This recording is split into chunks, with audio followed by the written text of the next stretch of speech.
Hey guys, so I decided to do this video to explain to you guys why I'm going back to steroids. So I know if you follow my blog or have followed my story thus far, that probably sounds crazy because I talk about steroids or have talked about steroids like they are the devil. But I found a doctor, Dr. Aron Richards. So his name is actually Dr. Richard Aron, not Aron Richards. I don't know what I was on when I recorded this video initially. But anyways, back to it. Who basically has a method, a safer method of using steroids that gives you long-term relief, not the constant cycle of like flare, steroids, bigger flare, more steroids, which is the cycle that I was in. But I'm going to get to that in a second. First off, I decided to do this video with no makeup or moisturizer on so you can really see what's going on with my skin. My problem areas, woo, yeah, you can really see it in this light. My forehead, my eyelids, the right side of my face. My right side is worse than my left. Here, it's not always flaky, but this skin is just never normal. You can see my eyes. I mean, I always had like the wrinkles, but this is like eczema too, so it's really pretty. And then my neck and my chin here.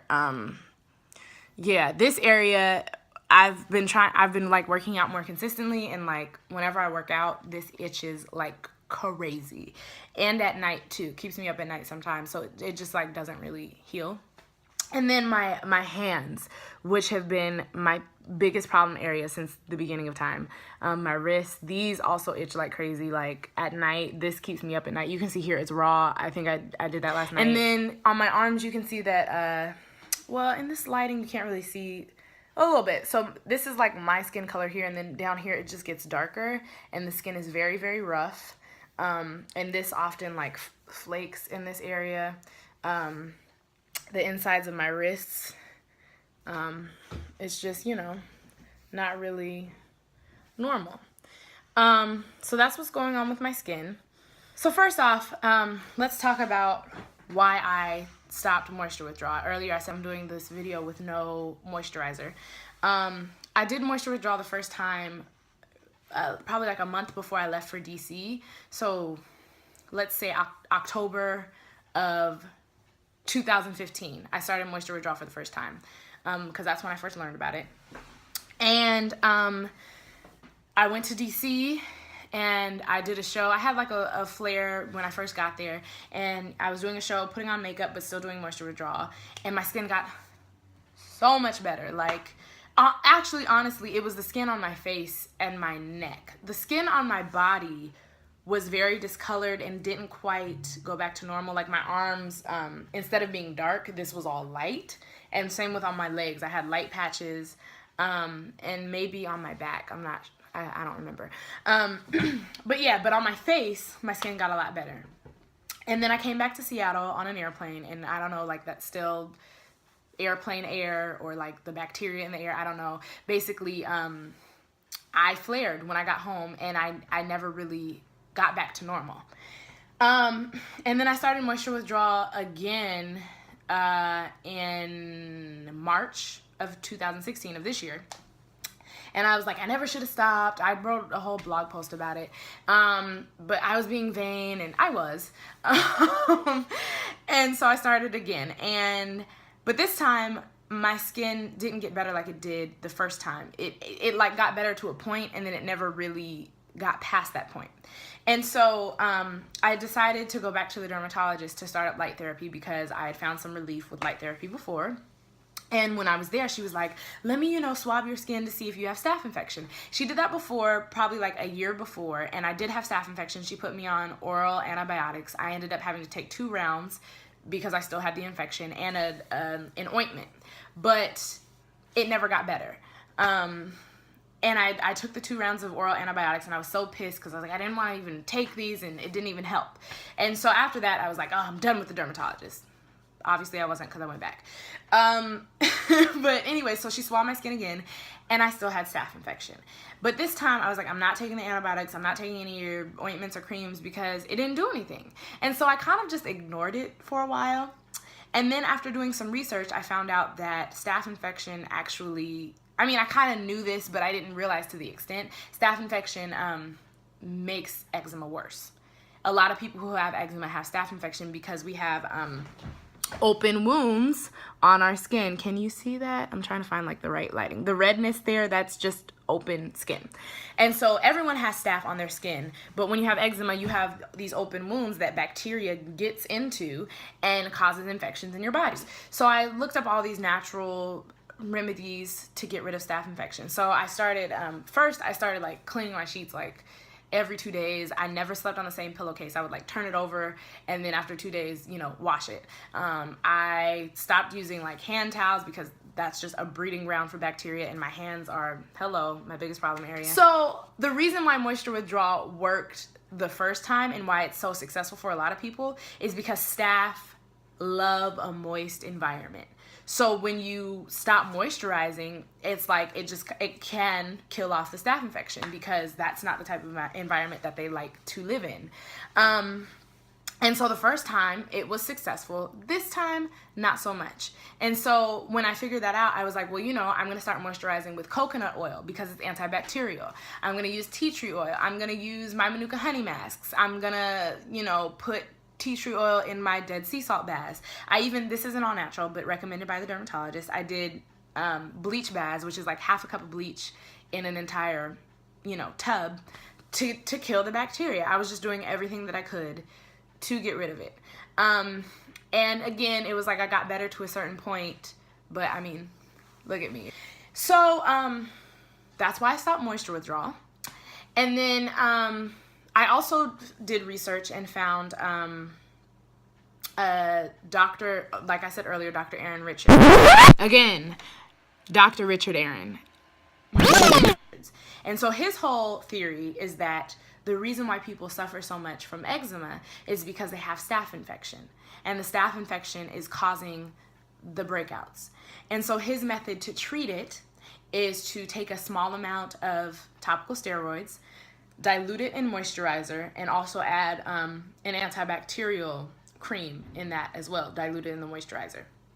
And you apply that multiple times a day for like a week or however long he says, 10 days, and then you taper down so that you're not dependent on the cream. So basically, it's a long-term method to heal your skin. And a lot of people, you know, get down to like 1 application a week, or they go into remission. And so when I first heard about him, when I first came across him, it was just kind of like, okay, I think someone like followed me on Twitter and she had all this stuff about Dr. Aron. So I like looked him up and I was like, okay. And I just put it in the back of my mind. I was like, I'm going to heal. This was probably the beginning of this year. Put it in the back of my mind. I was like, good to know, but I'm not going to do it. Then when I found out that I still had staph infection and that was the main reason that, you know, everything was like broken out, and I did some more research on him, I was like, okay, I'm going to try to heal the staph infection naturally. And if that doesn't work after a certain amount of time, I probably gave myself to like the end of this year, the end of the summer, then I'll look into him. Then I had some really bad breakouts at like the beginning of the summer, and I've kind of just been in a cycle of like breaking out and healing and breaking out and healing. And before I was more on like a level, like my skin wasn't great, but it wasn't doing this. So I was like, I can live with that. But now I'm like this, and I'm like, okay, this ain't cool. So I looked him up again, did a lot of research, a lot of praying, more research. And it turns out that he's in such high demand. He does consultations online. He's in such high demand that he wasn't taking new patients until August 22nd. So I was like, okay, so if by August 22nd I don't feel any better, I'm going to try it. And then one night when I was up all night scratching, couldn't sleep, probably like scratching my neck raw and my hands, I was on my phone on Instagram, because what else do you do when you can't sleep? And I came across, he has an Instagram page. I came across his Instagram page and it was like, Dr. Aron taking new patients now. Like he's opened up registration or whatever it's called. And I was like, oh my gosh, like, what do I do? And so, because in my mind, I was like, I have until August 22nd to figure this out. And so I prayed, and I remember I just got like so overwhelmed with emotion, but like not in a like despair kind of way, but just kind of like a knowing that like this is what you're telling me to do right now. And I like at 5 a.m. I was like crying, like, oh my gosh, this could be the end of all of this. I can have my skin back possibly, like going through it. And that morning, well, it already was the morning, but a few hours later when I actually like got up and going, I went on his website, filled out the application, told him my eczema history, sent him pictures. I made sure I sent him I like didn't put on any moisturizer. I was like, you gonna see what's going on here. Sent him the pictures, and the rest is history. So now I'm waiting. I can pick up the prescription today, and I'm gonna start his method. Yeah, but trust me, it took a long time for me to come to the point of like, I'm going back to steroids, because like I said, I thought steroids were the devil. But Dr. Aron's theory is that, and I'm not saying that I agree with this, but this is just what he says. He's saying that topical steroid withdrawal doesn't exist. The reason why people go through this and worse is because of the abuse of topical steroids, which is definitely what I was doing, because I was slathering it up every day, and as soon as I stopped, my skin totally broke out, to the point where like I was breaking out even while I was using the steroids. But you know, looking at his success rates, he has a Facebook page, a website, an Instagram page. People praise, you know, this man and the relief that he's brought into their lives. He has pictures of on the Facebook page, people put up pictures of their kids who are like, you know, 1 year old, 2 years old, younger than that, who have eczema all over their entire bodies. They can't sleep. They're constantly crying. These families' lives are dedicated to taking care of these kids, because the kids can't do anything. It's like they're just constantly scratching and irritated by their skin. And so he's brought relief to so many people. Excuse me. And after looking at that and again doing the research, praying, doing a lot of praying, I finally decided, okay, I'm gonna do this. And you know, sometimes healing doesn't come the way that you think it's gonna come. When I first started this process, first of all, I jumped into this so blindly. One day I was just like, I'm done with steroids. I'm gonna heal naturally. I didn't do any research. I just stopped using the steroids, and I was like, I'm gonna try this diet and I'll be good.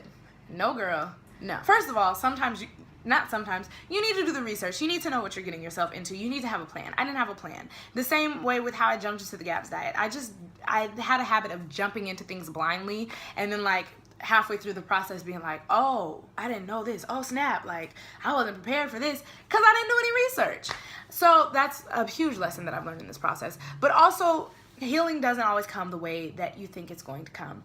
In my mind, I was so sick of putting on the medication and living my life like this that I was just like, I'm not going to have eczema anymore. I am not. That was where my mind was. And I mean, my mind is still there to a certain extent, but I've learned that eczema is a part of who I am.